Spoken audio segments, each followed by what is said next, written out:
There are a plentiful amount of zombie movies, TV shows, and games out there, many covering either the initial outbreak where the world spirals out of control, or the post-apocalyptic landscape of the undead and how they crippled society. There is usually one definitive fact amongst almost every single zombie universe though: the virus in which the reanimated spur from is usually incurable. The disease cannot be stopped once it has entered a host's body. However, what if that were not the case? What if a cure was not only discovered, but widely implemented enough to where the zombie apocalypse was quelled? Enough to change the world permanently and segregate people into one of three categories: subject to discrimination, propaganda, and the harsh realities of paranoia and societal security. If a cure were made, would it stop the monsters of mankind from rising up more and more, or would it create more?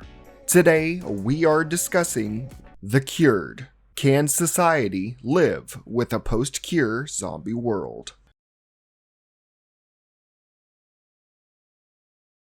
The synopsis of the CURED is that a deadly pandemic centered around the maize virus had turned people into violent, psychotic individuals who wanted to brutalize, maim, and cannibalize other people, ravaging most of Europe, with the worst cases being in Ireland. During the outbreak, a cure was somehow devised and widely distributed. 75% of people that were infected recovered from their zombified state, detailing how they could remember every single thing they had done while zombified, almost like being a backseat driver in their own bodies. What the CURED portrays is the world coming to terms with what happened, and the 25% of people that remained resistant to the cure and were still zombies, and for those that were cured and that recovered. Former infected Senin reels from hyperventilation and rabid grumbling as he flashes back to his demon maze. Being cured, he meets with one Sergeant Cantor, who gives him no empathy whatsoever, reading how Senin wasn't infected for 4 long years, scoffing at him, and joking that he must have needed potty training to become a human again, making light of his mindless state, considering him an animal, then questioning him about his violent impulses and frequent nightmares. While normally nightmares would be an indication of a disturbed or traumatized state, the army official says that it is good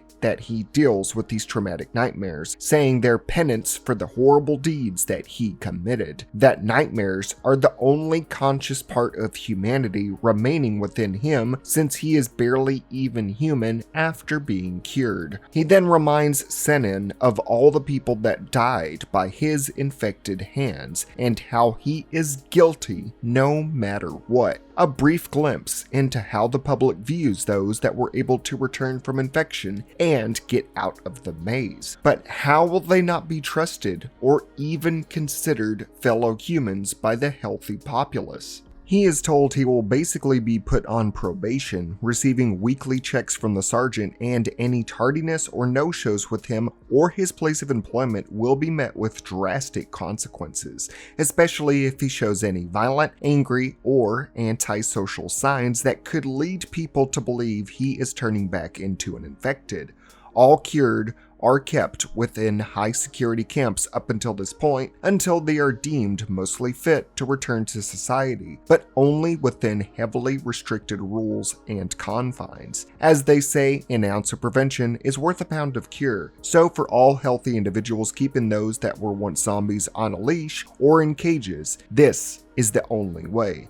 The only way, except for another option, which we will get to in a bit. Radio chatter begins to play, buzzings of the media in a frenzy on what to do with the cured now that they are returning back to society, saying because of their prior medical history that their violent ways are now ingrained within their minds.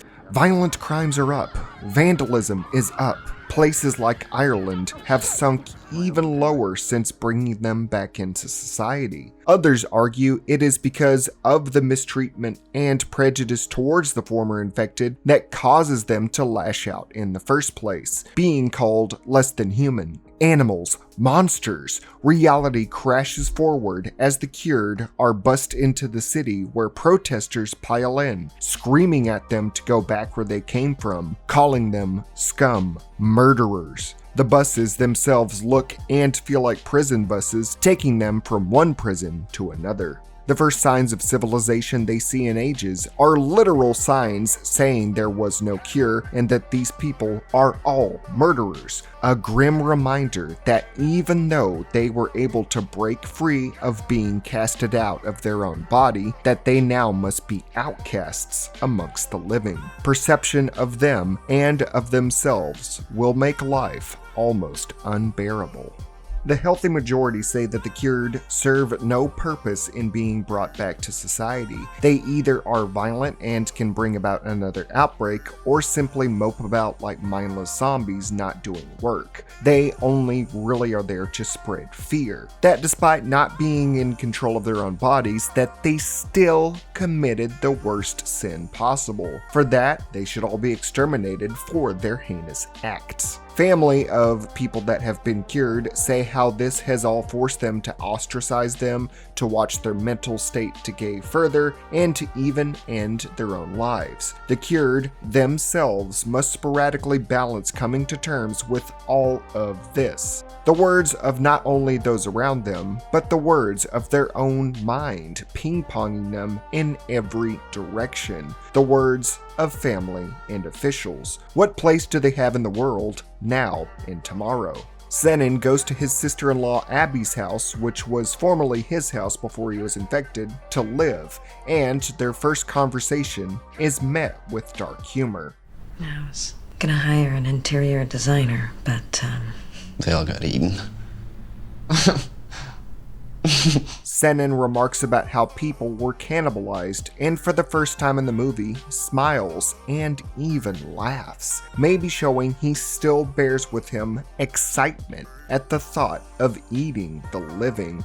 Despite Abby being uncomfortable at the statement, he struggles to stop smiling at this idea. The infection has left a permanent imprint on his gray matter. The only other discussions he has with her at this time is his new job at the very center he was once held at, showing he would rather work at the place that confined him once because that is all he is familiar with now. How those that have gone through so much and tried to go back to normality only retread their steps to what they know, with other people often whipping us back to reality.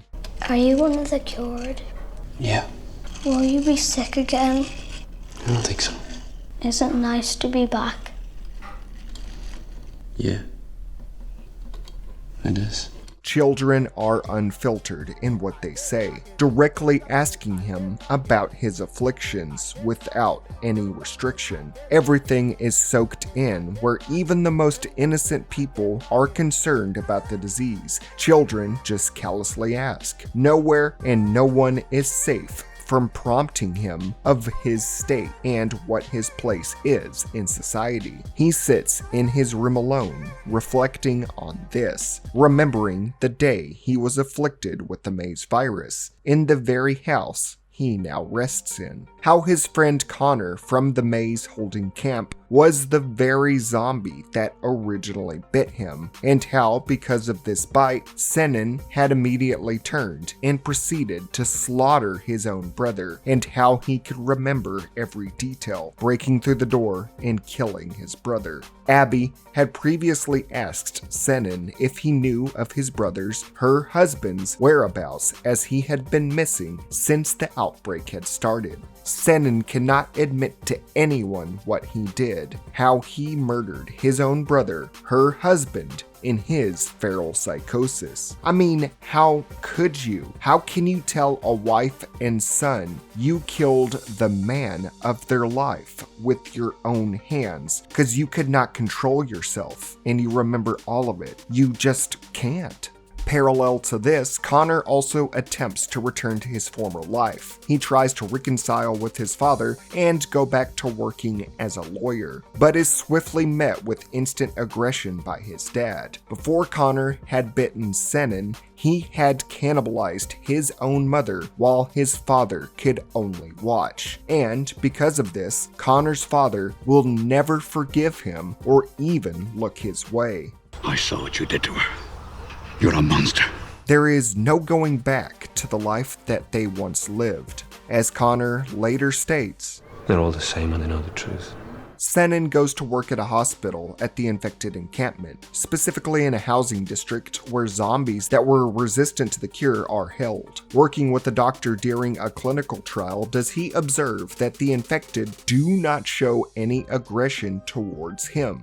The doctor then states his prior infection retains a trace amount of the maze virus, so the infected think he is one of them. If you are a cured, the infected will not pay any mind to you. Without the violent trigger of seeing a healthy person, Senan can see the zombie at a docile state, and how it can still carry with it emotions, fear, and at their very core are still human inside there. It's as if the human in the backseat of this brain is trying to convey at least some kind of complex emotion but can barely bring out anything. And it is only when the healthy are around do these zombies become monstrous. The doctor then states that this is the only infected person left to try newer cures on. The government has taken all other infected away as a precaution. The parts of society that want to see all of these zombies cured are rapidly dwindling. Abby is even scorned by other parents for even housing her infected brother. Senan can barely even interact with the infected woman, shoving her, bathing her, getting no reaction except labored breathing in what sounds like desperate moans. It is announced by the Irish government and the United Nations that every infected that is still resistant to the cure will promptly be euthanized, declaring it a mercy kill and the most humane thing to do at this point in time. Since all trials have failed and the fear of another pandemic happening, the public wants to brush it all under the rug and be done with the plagued, to exterminate the incurable and segregate the cured, to put this all behind everyone.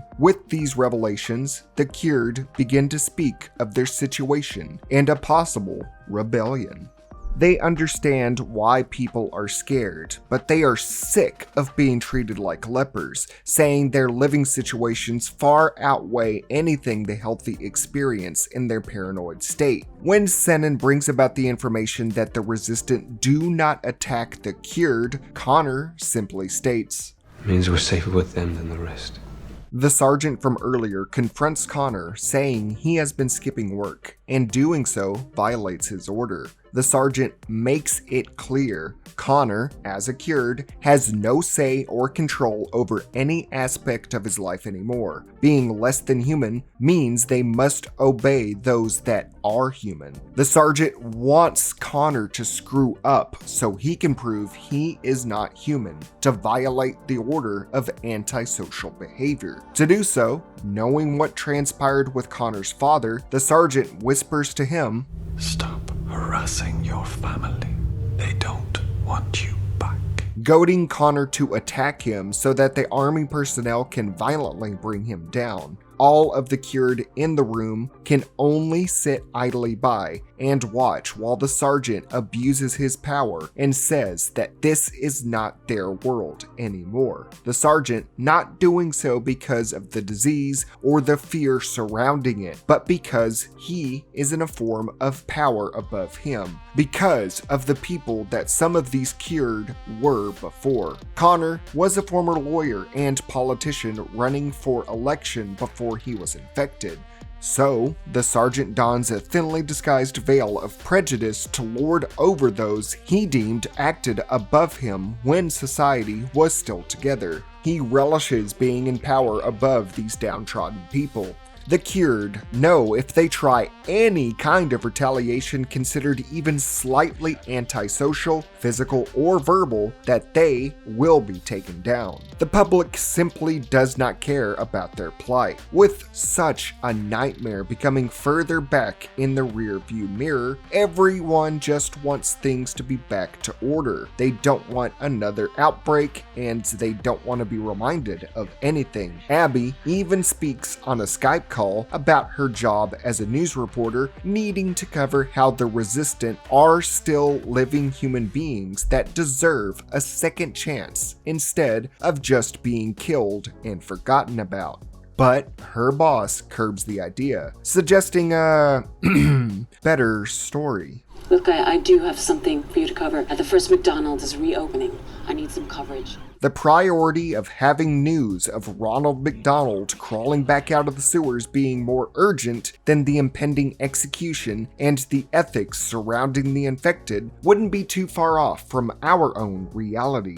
While the public tries to bury what has happened, the cured try to admit to it, face it. Connor tells Abby what it was like being a zombie. Like I stated before, it was like they are trapped within their own body, just being a spectator. For a while, they did try like hell to fight back against the feral urges that their body was going through, but eventually it came over them, consumed them, and they just rolled with it. They let it happen. Connor fights himself to crack a smile, much like Senan did earlier, almost seeming excited at the prospect of returning to zombie. At the same time, Senan works with the doctor again. The infected subject 301 shows no signs of changing still. Senan, seeing his former life before him in this female zombie, spills his guts out to the practitioner. Sometimes I feel it screaming to get out. Admitting that the infected part of him is still there despite being cured. But the doctor shoots this down instantly. There cannot be any sign of the infected mentality in him. With her tireless hours at trying to cure the rest of the mazed and confused, him suggesting he still feels symptoms would put her work in jeopardy, shutting him down, saying that he is the one of the lucky few and that he should be grateful for where he is now. Immediately followed by him seeing soldiers sneak off to go into the infected holding cells to see them messing with the female infected. He storms in and tries to pull them off her when she breaks free and chases the other one down, only for her to be shot in the back. Senan sees the life fade from her fear-stricken eyes as the blood drains from her body. Senan sees himself in her, how this fate could have been his if it weren't for the chance that the cure did not work, only for one of the soldiers to come up and callously say that they will all be dead soon enough anyways. Senan can only glare in silent anger as the clamoring of the fully infected that were awakened by the gunshot almost become overwhelming in the background, like drums beckoning him to lash out. Tempers are at an all-time pitch. Riots, protests are becoming more frequent. The cured demand rights, while the healthy demand they be thrust back into the darkness. There are fears of leaving the resistant alive, since that could possibly spark another pandemic. All throughout the film, posters remaining from the pandemic and post-pandemic littered the walls of this Irish city to remind everyone of the threat of the virus. The doctor feels she can make a breakthrough if she has enough time and resources, but health officials state that those are needed for the healthy percent, so they are pulling that away from her. That eradicating these monsters would be better for everyone going forward. Public perception is a fickle monster. As Connor puts it, They won't stop with the resistant. They want us all dead. after being pressured, hassled, and brutalized, the cured decide to push back with force, prepping the Left 4 Dead special of Molotovs and pipe bombs. They target several Irish Defence Volunteer homes, with Connor stating they are all uninhabited, so no one will be hurt. However, the next morning it is discovered that several are injured, with one even being killed. The newly titled CURED Alliance takes credit for these attacks, almost reveling in their own brand of justice being served. The act sparked more riots and demands for equality. Senin baffled with himself, knowing that he cast the Molotov that killed a man, triggering his PTSD of killing his brother, paralleling how, as a human and zombie, Connor had been the one that goaded him into killing someone, that his own path into acting like a monster was always by someone else's actions, that he was led to violence against his own will.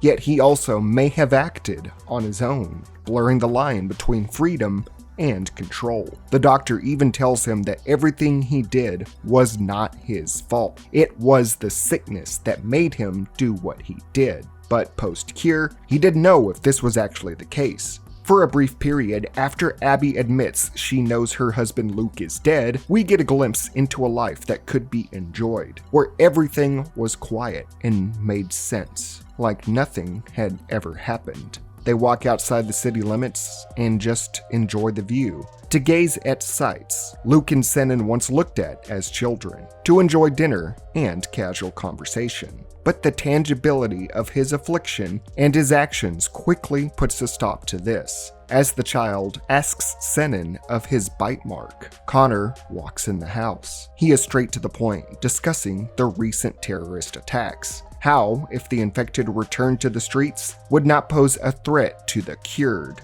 asking Abby if the cured deserve forgiveness for any and all actions they committed while feral. Most importantly, he poses a personal question that makes Abby question herself and her beliefs on this whole situation. And if you were faced with a man that killed your husband, would you forgive him? Although she repeats what is often said, that they were not in control, her voice sounds hesitant at saying this as she walks away from the discussion altogether. The truth drawing closer, Senin says he wants out of the rebellion and to just fall into complacency. Connor manipulates him, saying Abby will find out eventually, and when she does, his own family will not see him as human anymore. Connor craves the control of him and those around him.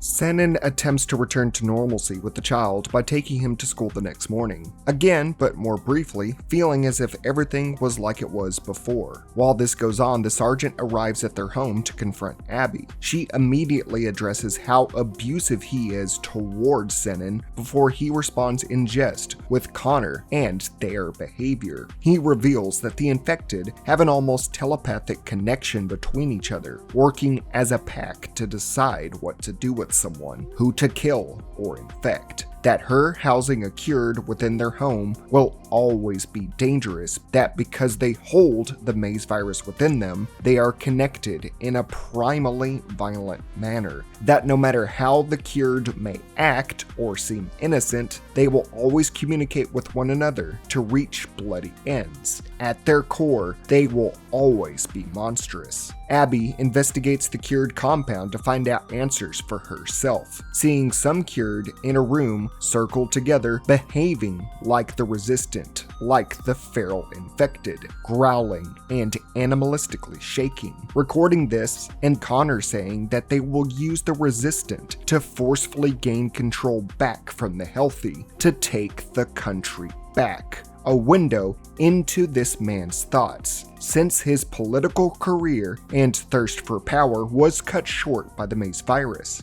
Connor, an embodiment of the virus, and more so, the anger and violence at losing control, is obsessed with controlling those around him and gaining power by force. He says the actions of his cured alliance are purely spurred by how society treats them. However, the way he incites those in his pack and spouts jargon to guilt those around him into his cause reflects his manipulative nature. Abby can see this as plain as day, especially after seeing the surveillance photos the sergeant provided her, with Connor leading Senan when they were both zombies. As Abby tries to leave the building, the nearby cured begin to come out from everywhere, almost confirming the sergeant's notion that they can communicate telepathically to each other, running for her life as they chase her down. Abby is now a threat to their cause,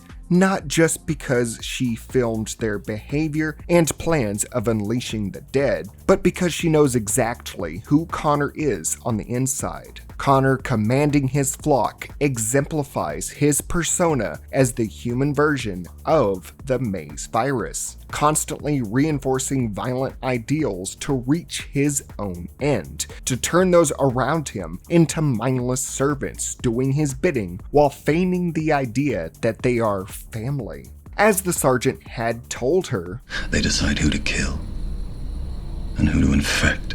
Connor had told her Senan was his family too, with Abby stomping out this facade instantly. Why?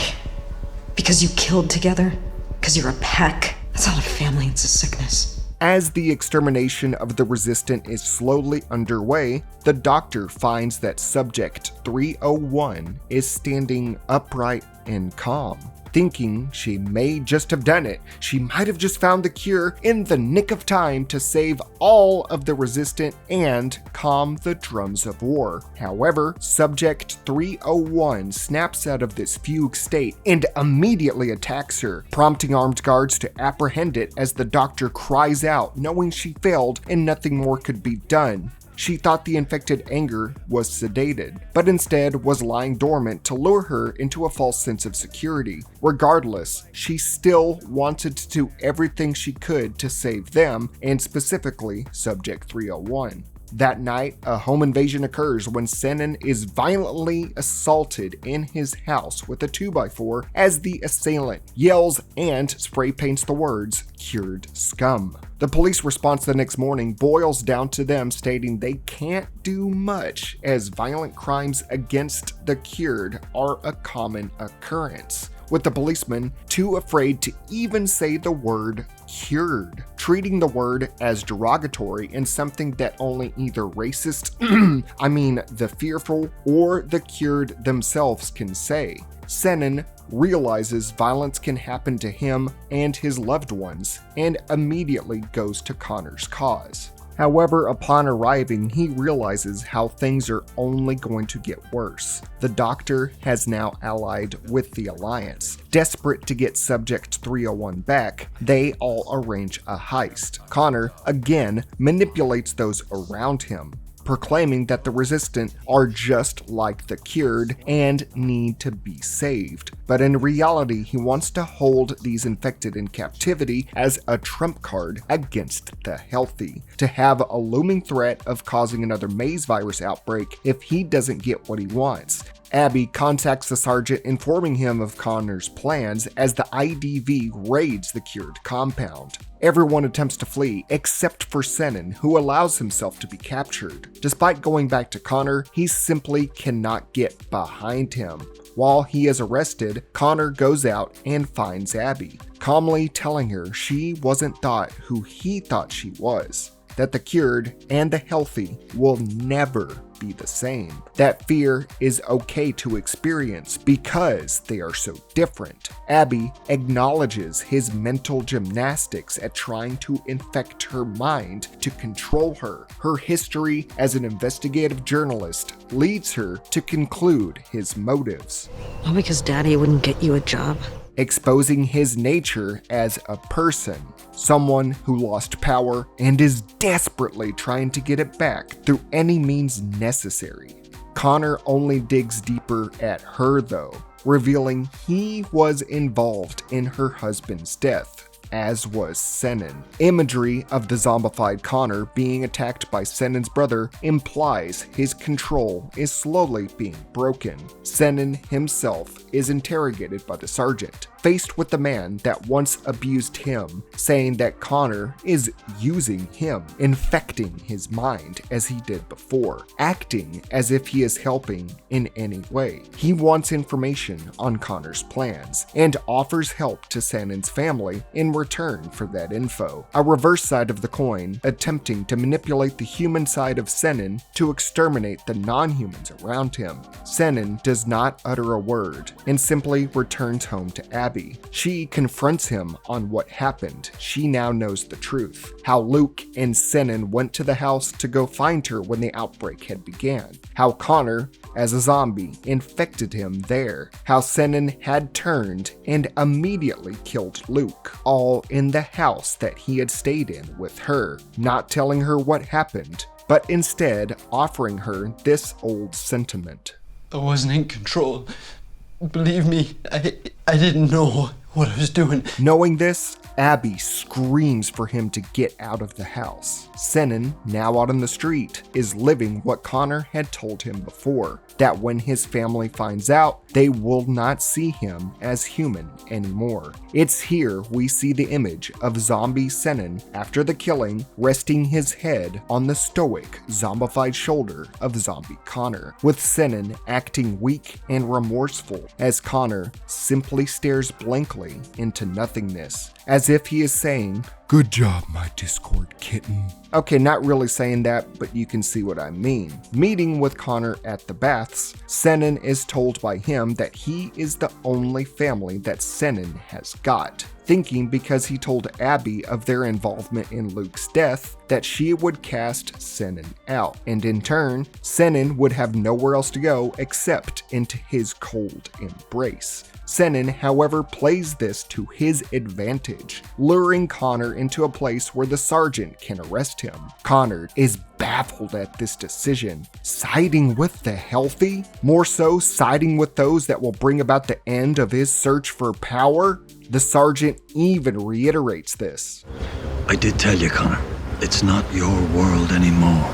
The notion whips Connor into a bloodthirsty frenzy as he stabs the Sarge to death, acting like a mindless zombie on impulse, killing the man that once abused him and questioned his role in the world. Not only that, but despite this betrayal, were Connor's plans already set in motion.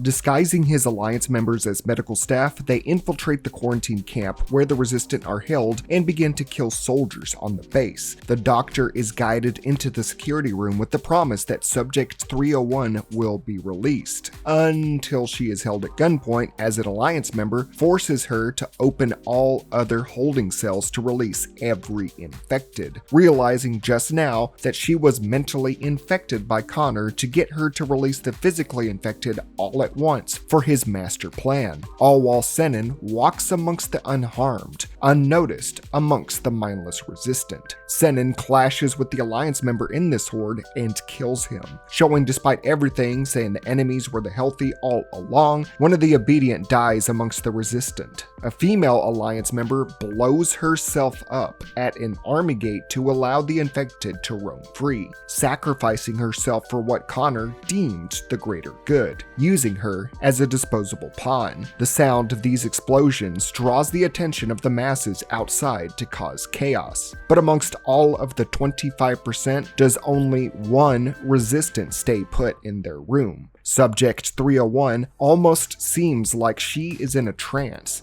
not acting purely on viral instinct. 301 was showing faint signs of the cure working, if only conflict and fear had not stopped her progress. It is interesting to note that Subject 301 holds significance in the number she adorns. In numerology, 301 symbolizes building a secure foundation for the future. In spirituality, it represents a leap of faith into a new beginning. In astrology, the angel number of 301 means both the end of one to create the beginning of another. This soul Resistant was the hope for a new beginning, all in the midst of a second maze outbreak starting.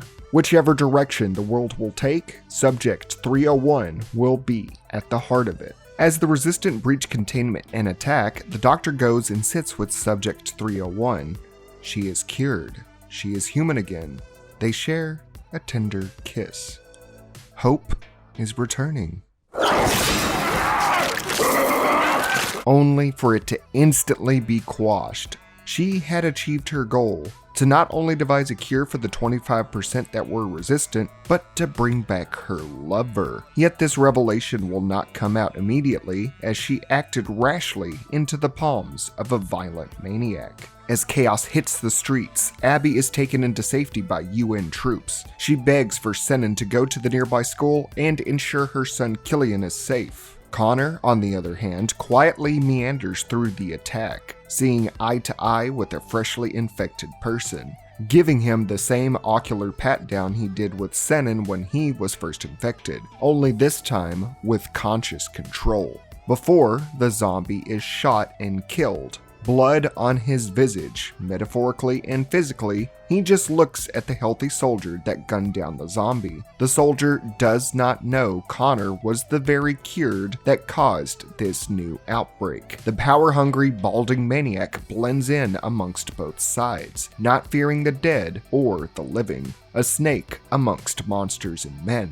watching everyone else kill each other as the soldier is massacred by another resistant. Having set this all in motion, his goals to be a politician are somewhat satisfied.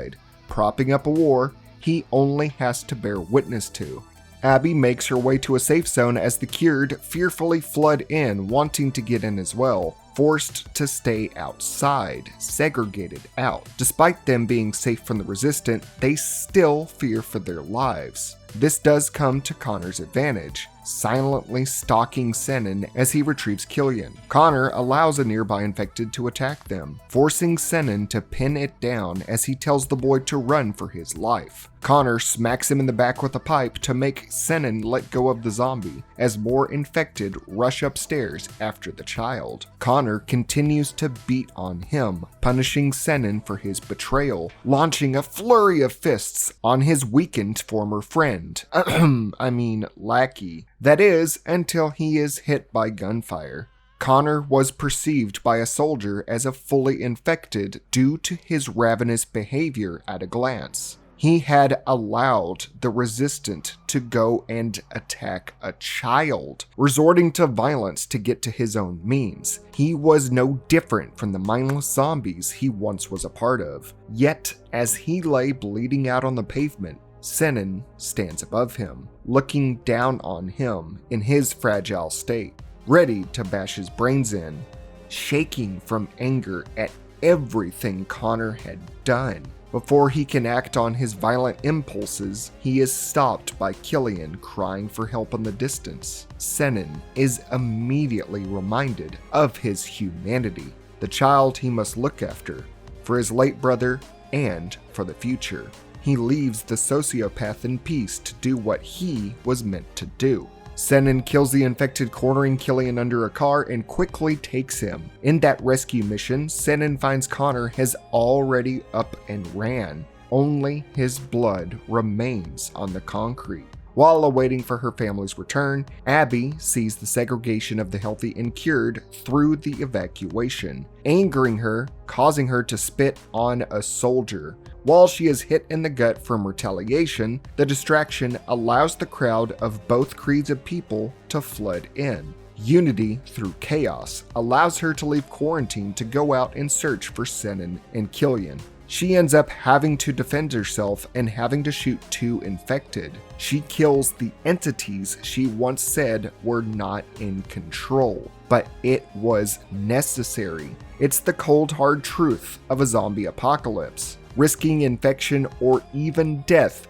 isn't worth it. Becoming a mindless, cannibalistic killer that can only ever either be executed, permanently mindless as the 25% of the resistant, or become a cured and be persecuted and exiled for the rest of your life. When everything quiets down in the dead of night, Subject 301 can be seen lying with the doctor in a pool of her blood. No words, but quiet awe and immense sadness. The doctor had done everything in her power to bring back her love, even at the cost of her own life. She wasn't infected, but outright killed. Despite helping both sides, the good doctor was only collateral damage, deemed unworthy for the maze virus. with no hope of bringing her back for 301. All the subject can do is walk out into the former destruction outside and press forward aimlessly, her mind freed, but at a great price. Abby returns home, in the same fashion that Luke and Senan once had done to find their family in the first outbreak. The three all find each other there again, brought together in safety. Only for it to all be for naught, as Killian is bitten in an instant. Killing the offending assailant, Senan sees a mother cradling her fading son. The maze virus is quickly spreading throughout his body. Any moment he will turn, putting her in danger. Abby knows what this means, telling her son she loves him over and over again before pulling out a pistol. Before she can pull the trigger to end his suffering, Senan stops her, saying there is a new cure that the doctor had made. She had finalized it just as the second pandemic had begun. That even though Killian was going to turn, he can be brought back. Not able to handle it, she can only mutter, "I love you" even more as the young boy begins to gasp, moan, and growl. In this house in which they all lived, in which Senan slaughtered her husband Luke, Abby must now watch as Senan takes her son away to hopefully get him cured. Abby is now alone. Senan walks bearing the weight of his sins on his shoulder in the form of Killian, walking into the darkness as the cured once were driven into, as he now walks to bring back hope in a cruel world, to use a cure that would not be in vain.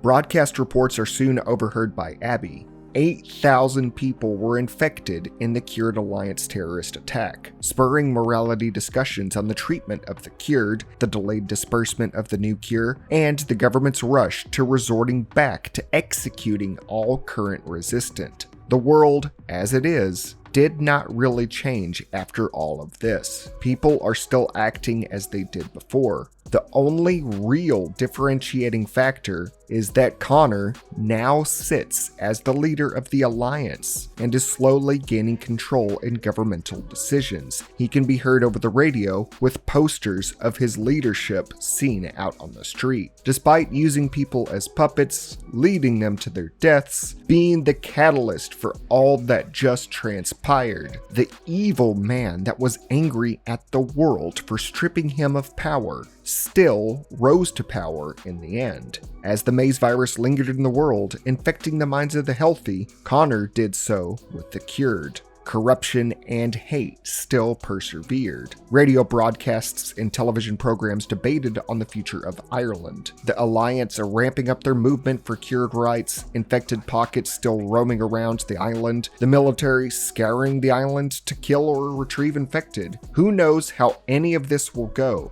But none of it matters to Abby. A silent solace falls over her. Despite losing her son, despite all of the world just clamoring down on top of her, she knows Killian is in good hands out there, that the maze virus will not claim the life of another loved one, that despite everything, someone who was once viewed as a monster could only show love and be human. How in the most dire of situations and tumultuous of lives, people's true colors will shine through in the face of adversity and darkness. Caught within the claustrophobic walls of the maze virus, the world can reflect on their biases of others, their prejudice and fear, empathy and compassion, frustration and joy. People will continue to hold their concrete beliefs and biases that will be unshakable. Some look to go beyond these, or be crippled by them, or to use them. How societal treatment can spark conflict and allow groups of people to be swayed so easily, to be quarantined and/or infected. Connor stoked the cured's fears to get ahead, to let the virus claim more lives so he can control even more lives. How amongst the oppressed there will be someone that uses their plights as a chess piece rather than a belief. The sergeant never viewed any of the cured as people, just as legal monsters who could turn back at any time, but used this prejudice to lord over them anyways. The doctor wanted to cure all infected as a way mostly of bringing her lover back to life, exhausting any resource she could and siding with whomever would bring about her own personal goal. While a cure was ultimately made for the common good, her rashness cost her her own life, the lives of many, and for her lover to be brought back into the world alone, a fate possibly worse than remaining resistant. Abby was a pacifist, trying to toe the line of impartiality when it came to speaking about the cured, the infected, and everything due to her traumas spurred by the pandemic. Being forced to kill the infected, to unknowingly housing her husband's killer, but in the end, learning to trust one of them as he was not in control. That the cured, despite coming from places of violence, could still be considered human, are still human. Senan exemplifies this, conflicted from the beginning of his return to civilization after being cured, under the watchful eye of both sides of prejudice, told to view the other side as pure evil while their side is only doing what was right, what was good, what was better for everyone, but knowing in the end everything remains in a gray area. Everyone acts of their own accord. He was attempted to be controlled by Connor, aka the Maze Virus, or by the Sergeant, aka Healthy Society, but looking toward his dead brother's wife and son to see there is something much more important, to look past the world's sins and to just try to be human. Because after all, I'm only human after all. I'm only human after all. Don't put the blame on me. That wraps up this look into a thought-provoking piece of zombie media. What did you think of The Cured? Do you think this was too preachy? Did I miss out on something? Is there a movie like this you want me to cover? Comments are right there. Go put one down. If you want to check out the movie for yourself, it is currently free to watch on YouTube right now. Link in the description. Like, subscribe, and all that, and throw in $1 on my Patreon, YouTube channel membership, or during my weekly live streams of Left 4 Dead 2 over on my second channel to be featured on this list in the future. Thanks to Chago, aka QuickFlix, for editing this video together today. Until next time, I'm Zackass, aka While Such Gaming. Never forget to stay happy, stay healthy, treat others as you want to be treated, and stay wow.